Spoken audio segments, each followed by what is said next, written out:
Hi சிலக்குட்டீஸ், மணி 3 நான் வந்துட்டேன். என்னம்மா இன்னைக்கு காலைல 10 மணிக்கு வந்து 3 மணிக்கு வந்திருக்கேன் அப்படின்னு சொல்லிட்டு நினைக்காதீங்க. இனிமே இப்படித்தான் நம்ம ஆட்டம் வேறு லெவலில் இருக்க போகுது அப்படின்னு நான் சொல்லலாம் நினைக்கிறேன். ஆனால் கொஞ்சம் பயமாக இருக்குது. ஏன்னா நீங்கள் தான் என்னுடைய சப்ஸ்கிரைபர், என்னோடய ஃப்ரெண்ட்ஸு, என்னோடய சொந்தங்கள், என்னோடய தோழிகள் எல்லாமே நீங்கள் தான். நீங்கள் கொடுக்குற உற்சாகத்தால் மட்டும்தான் என்னால் நான் 2 வீடியோ போட முடியும். கொஞ்சம் கஷ்டமாக தான் இருக்குது, ஆனாலும் சந்தோஷமாக இருக்கும் உங்களோட கமெண்ட்ஸ் எல்லாத்தையுமே படிக்கும்போது. என்ன சொல்கிறது, ரொம்பவே சந்தோஷமாக இருக்குது. என்னை வந்து ரொம்ப என்கரேஜ் பண்ணுறீங்க. நான் இந்தளவுக்கு வந்து எல்லோரும் என்கரேஜ் பண்ணுவீங்க நான் சத்தியமாக எதிர்பார்க்கவே இல்லைங்க. அவ்வளோ எனக்கு என்கரேஜ் பண்ணுறீங்க. எனக்கு ரொம்ப எப்படி சொல்லனே தெரியல. அந்த கடல் அளவுக்கு அப்படின்னு வச்சுக்கலாம். அவ்வளோ சந்தோஷமாக இருக்குது. இப்போ வாங்க வீடியோக்குள்ளே போகலாமா? வெளியே சொல்லக்கூடாத ரகசியங்கள். என்னத்தம்மா வெளியே சொல்லக்கூடாது அப்படின்னா எதையுமே வெளியே சொல்லக்கூடாது தான். இருந்தாலும் இந்த ஒரு 6 சீக்ரெட்டை வந்து நீங்கள் கண்டிப்பாக வெளியே சொல்லாதீங்க. சொல்லிக்கிட்டீங்கன்னு நீங்கள் மாட்டிக்குவீங்க. அது என்ன அப்படிங்கிறத வீடியோக்குள்ளே போய் பார்க்கலாம். அதுக்கு முன்னாடி நீங்கள் என்ன பண்ணணும், எப்பவும் போல் சப்ஸ்கிரைபு, லைக்கு, ஹைப்பு, அப்புறமா ஒரு கமெண்ட்டு. வாங்க பழகலாம். இப்போ வாங்க வீடியோக்குள்ளே ஓடி போயிடலாம். First income. என்னடா இது இன்கம்மு அப்படிங்காதீங்க. உங்களோட வருமானத்தை ஃபஸ்ட்டு யார்கிட்டையுமே சொல்லாதீங்க, சரிங்களா? அடித்து கேட்பாங்க, அப்பவும் நீங்கள் சொல்லிடக்கூடாது. ஏன்னா எப்படி அவங்கெல்லாம் மாறுவாங்கன்னே நமக்கு தெரியாது. எவ்வளோ சொத்து இருக்கணும், நம்ம வந்து டமாரம் அடிக்கக்கூடாது. ஏன்னா நம்மகிட்ட கேட்கும்போது அப்படியே இனிக்கே உட்காந்து கேட்பாங்க. அப்படியாடி உன் புருஷன் சம்பாதி இவ்வளோதானா அப்படின்னு சொல்லுவாங்க. இப்போ நீங்கள் எக்ஸாம்பிளுக்கு ஒரு 15,000 சொல்லி சொல்கிறீங்கன்னு, இவ்வளோதான் சம்பாதிக்கிறாரு, இதை வச்சு என்ன மாறி ஓட்டுற அப்படிம்பாங்க. இதே வெளியே போய் சொல்லுவாங்க, அவளுக்கு என்ன, அவள் புருஷன் 15,000 சம்பாதிக்கிறா, அவள் பாட்டு ஜாலியாக ராணி மாதிரி இருக்கா அப்படிம்பாங்க. ஆட பாவகட்ட மனுஷங்களா அப்படிங்கிற மாதிரி இருக்கும்.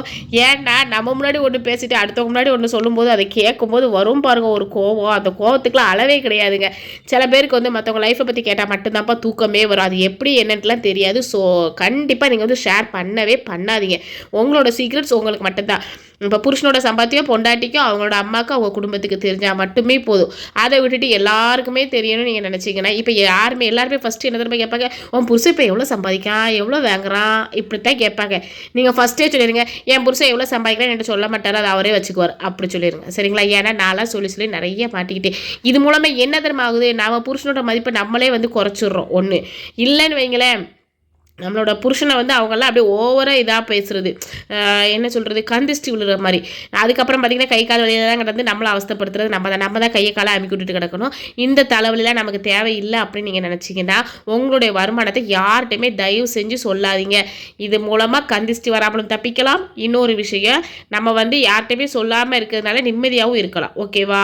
2வது விஷயம், ஃப்ரெண்ட்ஸோட சீக்ரெட்டை பார்த்திங்கன்னா நம்மளை நம்பி தான் அவங்க வந்து சொல்லுவாங்க. அதாவது ஃப்ரெண்ட்ஸை பொறுத்த வரைக்கும் ரொம்ப நம்பிக்கை வச்சு நம்மகிட்ட வந்து சொல்லுவாங்க. அதே மாதிரி நம்மளும் அப்படித்தான். இப்போ ஒரு ஃப்ரெண்டு இருக்காங்கன்னு வைங்களேன், அவங்க மேலே ரொம்ப நம்பிக்கை வச்சு நம்மளோட எல்லாத்தையுமே நம்ம வந்து ஷேர் பண்ணுறோன்னு வைங்களேன், அந்த ஃப்ரெண்டு வந்து நம்மளோட நம்பிக்கையை வந்து காப்பாற்றணும். நம்மகிட்ட சொன்னால் அடுத்த நிமிஷமே ஓடி போய் இன்னொரு ஆள்கிட்ட போய் சொல்லுவாங்க பாருங்க. அவங்களெல்லாம் பார்த்தாங்கன்னா கண்ணில் கூட சேர்க்காதீங்க, தூரம் ஓடி போயிருங்க. ஏன்னா அவங்கெல்லாம் நம்மகிட்ட எப்படி சேர்த்துக்கிட்டு அடுத்தவங்ககிட்ட போய் சொல்லணுங்கிறதுல மட்டும்தான் குறியாகவே இருப்பாங்க. நெக்ஸ்ட்டு, உங்கள் கனவுகள் அண்டு லட்சியத்தை யார்கிட்டையுமே சொல்லாதீங்க. ஏமா கனவு காணுங்கள் வெளியில் சொல்லுங்கள் அப்படின்னு நம்ம அப்துல் கலாமே சொல்லியிருக்காங்க அப்படின்னு நீங்கள் சொல்லிட்டு சொல்லுவீங்க. அப்துல் கலாம் சொன்னது நம்மளோட ட்ரீம்ஸை சொல்லி தான் சொன்னார். அதில் ஒரு பிரச்சனையுமே இல்லை. ஆனால் யார்கிட்ட சொல்லணும் அப்படிங்கிறதுல தான் பிரச்சனையே. சும்மா வர்றவன் போகிறவன் எல்லார்ட்டையுமே நம்ம கனவை சொல்லிக்கிட்டு இருந்தேன்னா அவன் இஷ்டத்துக்கு கொஞ்சம் அட்வைஸை அள்ளி தொலைச்சிட்டு போவான். ஒரு மீம்ஸில் கூட பார்த்தேன், அது எப்படி திரும்ப போடுறது, ஒரு கவுண்டமணியை போட்டு வச்சுருந்து நான் அவனை இந்த ஸ்க்ரீன்ஷாட்டோட இந்த ஓரமாக ஆட் பண்ணுறேன், காப்பிட்டு வராமல் இருக்கணும் கடவுளே. சரிங்களா? ஊரில் சும்மா இருக்கவனெல்லாம் விட்டுருங்க. நம்மளை பார்த்தா மட்டும்தான் அவங்களுக்கு 4 அட்வைஸ் அள்ளி தெளிச்சா தான் தூக்கமே வரும், இல்லைன்னா அவங்களுக்கு தூக்கமே வராதுன்னு சொல்லிட்டு கவுண்டர் பண்ணி சொல்கிற மாதிரி போட்டிருப்பாங்க. அந்த மாதிரி தாங்க நீங்கள் என்னென்னதான் உங்கள் கனவுகள் லட்சியத்தை பற்றி ஆசையாக சொன்னாலும் சரிதான், அவன் இஷ்டத்துக்கு ஒரு அட்வைஸை நமக்கு வந்து தொழிச்சிட்டு போவான் பாருங்கள். ஐயோ, நம்ம நல்லா இருக்கணும், நல்லபடியாக வளரணும், இதுக்கு மேலே முன்னேறணும் அப்படின்னு நினைக்கிறவங்ககிட்ட மட்டும்தான் நீங்கள் உங்கள் கனவுகளே லட்சியத்தையும் சொல்லணும். சும்மா வரவன் எல்லாத்தையுமே சொன்னீங்கன்னா நம்மளோட பின் விளைவுகள் வந்து ரொம்பவே மோசமாக இருக்கும். ஸோ அதனால எல்லாத்தையுமே ஷேர் பண்ணாதீங்க. ஃபஸ்ட்டு சில பேருக்கு அந்த ஒரு பழக்கம் இருக்கும். இங்கே பாரு, நான் இனிமேல் தான் எப்படி தான் சொல்லுவாங்க, ஒரு ஃப்ரெண்டுகிட்டே நம்ம பேசுகிறோன்னு வைங்களேன், அந்த ஃப்ரெண்ட் வந்து நம்பிக்கையான ஃப்ரெண்டாக இருந்தால் பரவாயில்ல, நம்மகிட்ட கேட்டுட்டு அப்படியே அடுத்தவங்கள்ட்ட சொல்கிற ஃப்ரெண்டாக இருந்தால் உடனே சொல்லிடுவாங்க. நம்ம சொல்லுவோம், இங்கே பாருமா இப்போ தான் இவ்வளோ சம்பளம் வாங்கிட்டு இருக்கிறோம், இன்ஷால்லா இன்னும் கொஞ்ச நாளில் நான் வீடு கட்டணும்னு ஆசையாக இருக்குது, வீடு கட்டும்போது கிச்சனில் நாங்கள் இப்படி பண்ணணும் அப்படி பண்ணணும், பார்த்த உடனே அப்படியே அவ்வளோ அழகாக இருக்கணும் அப்படிலாம் நம்ம சொன்னோன்னு வைங்க, அப்படியடின்னு மண்டையை உருட்டி நல்லா கேட்பாங்க. கேட்டுட்டு அடுத்தவட்ட போய் சொல்லுவாங்க, அவளுக்கு வந்து வாழ்க்கையை பற்றியா, 15,000 சம்பளத்தில் வீட்டை கட்டணுமா, அதுவும் இப்படி கட்டணுமா அப்படி கட்டணுமா, எந்த லட்சணத்தில் கட்டிடுவா நமக்கு தெரியாது அப்படின்னு பேசுவாங்க. அதை வந்து நம்ம கேட்காம இருந்துட்டோம்னா கூட பிரச்சனை இல்லை. அது நம்ம காது கொடுத்து கேட்டுட்டோம் வைங்களேன், அது மனசு ரொம்பவே கஷ்டமாயிரும். என்னடா இது அதுக்குள்ளே பேட்டரி லோ ஆகிட்டு நேரமே சரியில்லையே. இருங்க கொஞ்ச நேரத்தில் சார்ஜ் போட்டு வரேன். சார்ஜ் போட்டு ஓடி வந்துட்டேன். ஏன்னா பாதிலே கட் பண்ணி விட்டு போயிட்டேன் பார்த்தீங்களா. சார்ஜ் இல்லைப்பா, எப்போவுமே நைட் நடுராத்திரியில் எடுத்து இருந்துச்சு வைப்பேன், இன்றைக்கி வைக்கவே இல்லை. ஸோ அதனால் சரி, இப்போ நம்ம என்ன பேசிக்கிட்டு இருந்தோம். நம்மளை பார்த்தோன்னா அட்வைஸை வந்து அள்ளி தொளிக்கிறதுக்கு வருவாங்க. நீங்கள் தொளிச்சது எல்லாத்தையுமே வலிச்சு போட்டுட்டு நீங்கள் உங்களோட ட்ரீமில் போய்கிட்டே இருக்கணுமே தவிர அவன் என்ன சொன்னான் இவன் என்ன சொன்னான்னு யோசிச்சிங்கன்னா உங்களோட ட்ரீமே உங்களுக்கு மறந்து போயிடும். அந்த அளவுக்கு மறக்கடிக்க வச்சுருவானுங்க இப்போ இருக்க நம்ம காலத்தில் உள்ள பையன் உள்ளீங்க. அதனால் அதை எதையுமே யோசிக்காமல் நீங்கள் உங்களுடைய பாதையில் போய்கிட்டே இருக்கணும். ஓகேவா? நீங்கள் ஒரு முடிவு எடுத்துட்டீங்கன்னா அதை யார் சொன்னாலும் மாற்றக்கூடாது. நம்ம தலைவர் சொன்ன மாதிரி நான் ஒரு முடிவு எடுத்துட்டேன், என் பேச்சை நானே கேட்க மாட்டேன்டா அப்படி சொல்லிட்டு போய்கிட்டே இருக்கேன். நம்ம தவிர எல்லாவற்றையும் சொன்னீங்கன்னா நம்ம தான் கிடந்து கஷ்டப்படணும். பார்த்துக்கோங்க. அடுத்தது ஒரு முக்கியமான விஷயம், இதை வந்து சொல்கிறக்கு எனக்கு கொஞ்சம் ஒரு மாதிரி தான் இருக்குது, இருந்தாலும் வேறு வழி இல்லை, வாங்க சொல்கிறேன். ஹஸ்பண்ட் அண்ட் ஒய்ஃபோட சீக்ரெட். இது என்னம்மா சீக்ரெட்டு அப்படின்னு சொல்லாதீங்க, இதை தாங்க பெரிய பெரிய சீக்ரெட். இதனால தாங்க நிறைய குடும்பங்கள்லாம் உடஞ்சி போகிற காரணமே. ஸோ அதனால் ஹஸ்பண்ட் அண்ட் ஒய்ஃபுக்குள்ளே என்ன சீக்ரெட்டாக இருந்தாலும் சரி அதை உங்களுக்குள்ளே மட்டுமே வச்சுக்கோங்க. அதாவது எப்படி சொல்கிறது, அதை சொல்ல எனக்கு ஒரு மாதிரி இருக்கும், உங்களுக்கே புரிஞ்சிருக்கும்னு நினைக்கிறேன். நம்மளோட சீக்ரெட் வந்து வெளியில் யார்ட்டுமே சொல்லக்கூடாது. இப்போ ஹஸ்பண்டே இருக்காங்கன்னு வைங்களேன், பொண்ணுங்கிட்ட அதாவது அவங்க ஒய்ஃப்ட்ட எப்படி நடந்துக்கிறாங்க அப்படிங்கிறத வந்து அவங்களோட ஃப்ரெண்ட்ஸ் சர்க்கிளில் வந்து ஷேர் பண்ணவே கூடாது. அதே மாதிரி லேடிஸும் அப்படித்தான். கிராமத்துலலாம் பார்த்தீங்கன்னா ஐயோ அப்பா தாங்கவே முடியாதுங்க. எங்கள் மாமியார் வீட்டு சைட்லாம் போனேன்னா அதுங்க பாட்டு உட்காந்து புலம்பிக்கிட்டே இருக்குங்க. இதெல்லாம் கேட்கறதுக்கு நமக்கே வாய் கூசு, என்னம்மா இப்படி பேசுகிறாளுங்களே இவளுங்க அப்படின்னு சொல்லிட்டு உட்காந்து உட்காந்து புலம்புவாளுங்க. ஆனால் எல்லா கிராமத்தையும் நான் சொல்லலை, 1-2 பேர், அதாவது அந்த காலத்து பாட்டிமார்கள்லாம் இருக்காங்க பார்த்தீங்களா, அவங்களாம் சொல்லுவாங்க அடியே உனக்கு விஷயம் தெரியுமா, அவ புருஷன் அப்படியா இவ பொண்டாட்டி இப்படியா அப்படின்னு சொல்லிட்டு சொல்லுவாங்க. நான் அவங்கள மட்டும்தான் சொன்னேன். உடனே எல்லாரும் வரைஞ்சு கட்டிட்டு வந்துடாதீங்கம்மா என்னை திட்டுறதுக்கு, சரிங்களா? ஏற்கனவே நிறைய பேர் கழுவி கமெண்ட் ஊற்றுறீங்க. ஸோ இதையும் வந்துடுறாங்க. நான் ஒரு நல்ல எண்ணத்தில் தான் சொல்கிறேன். ஏன்னா எனக்கு தெரிஞ்சே 2-3 பேர் இப்படி மாட்டியிருக்கிறாங்க. அதனால் சொல்கிறேன், ஹஸ்பண்ட் அண்ட் ஒய்ஃப்குள்ள இருக்க சீக்ரெட் வந்து எக்காரணத்தை கொண்டு வெளியில் சொல்லாதீங்க. அது என்ன சீக்ரெட், அதை எப்படி கண்டுபிடிக்கிறது அப்படின்னு சொல்லிட்டு உங்களுக்கு தெரியலன்னா ஒரு சிம்பிள் லாஜிக் என்னன்னு சொன்னீங்கன்னா, இப்போ ஹஸ்பண்டோ ஒய்ஃபோ, இப்போ ஒய்ஃப் தான் இருக்கிறாங்கன்னு வைங்களேன், ஏதாவது ஹஸ்பண்ட் இருக்கிறாங்க, ஒய்ஃப் வந்து தன்னோட ஃப்ரெண்ட்ஸ்ட்டு யார்கிட்டையோ பேசும்போது ஹஸ்பண்ட் முன்னாடி எதெல்லாம் பேச முடியாமல் நம்ம வந்து தவிக்கிறோமோ அது எல்லாமே நம்மளோட சீக்ரெட்ஸ். புரிஞ்சுதா இப்போ உங்களுக்கு? எப்படின்னா திரும்பவும் சொல்கிறேன் கேளுங்க. இப்போ ஹஸ்பண்டோ ஒய்ஃபோ நம்ம முன்னாடி இருக்கிறாங்கன்னா அவங்கள பற்றி நம்ம இன்னொரு ஆள்கிட்ட பேசும்போது இவங்க முன்னாடி நம்ம எப்படி இதை பற்றி பேசுகிறது அப்படின்னு சொல்லிட்டு நம்ம தவிப்போம் இல்லையா, அப்படி தவிக்கிறதுக்கு பேர் தான் சீக்ரெட்ஸு. ஸோ அந்த தவிப்பு உங்களுக்கு வந்துருச்சு அப்படின்னா இந்த சீக்ரெட்டை நம்ம வந்து வெளில சொல்லக்கூடாது அப்படிங்கிற அர்த்தம். அதை மட்டும் நீங்கள் மைண்டில் ஏற்றினாலே போதும். நம்மளோட ரகசியங்கள் எல்லாமே நம்மளே வச்சுக்கலாம். ஸோ யாருக்குமே நமக்கு வந்து தெரிய வேண்டிய அவசியமும் இல்லை. ஓகேவா? ஸோ இந்த சீக்ரெட்டை வந்து நீங்கள் கண்டிப்பாக வெளியே சொல்லவே கூடாது. இது சொல்கிறதுனால நம்மளோட ஃபேமிலிக்கு தான்ப்பா பிரச்சனை. ஸோ அதனால் அதை வந்து விட்டுருங்க. ஓகேவா?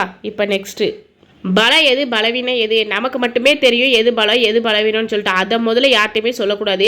வடிவேல் சொல்கிற மாதிரி பேஸ்மெண்ட்டை வீக்கு என்ன இல்லை, பேஸ்மெண்ட்டை வீக்கு என்னமோன்னு சொல்லிட்டு சொல்லுவார்ல, ஞாபகம் வந்துச்சு, பில்டிங் ஸ்ட்ராங்கு பேஸ்மெண்ட்டை வீக் அப்படி சொல்லுவாங்கல்ல, அதெல்லாம் வடிவேலோட நிப்பாட்டிக்கிடுவோம். ஏன்னா அது வந்து ஒரு ஜோக்குக்கு நம்ம பார்த்து சிரிச்சுக்கலாமே தவிர நம்ம அதையே நம்ம நினச்சி எல்லாட்டையும் சொன்னோன்னு வைங்களேன், அப்புறம் அது நமக்கு மட்டும்தாங்க கஷ்டம்.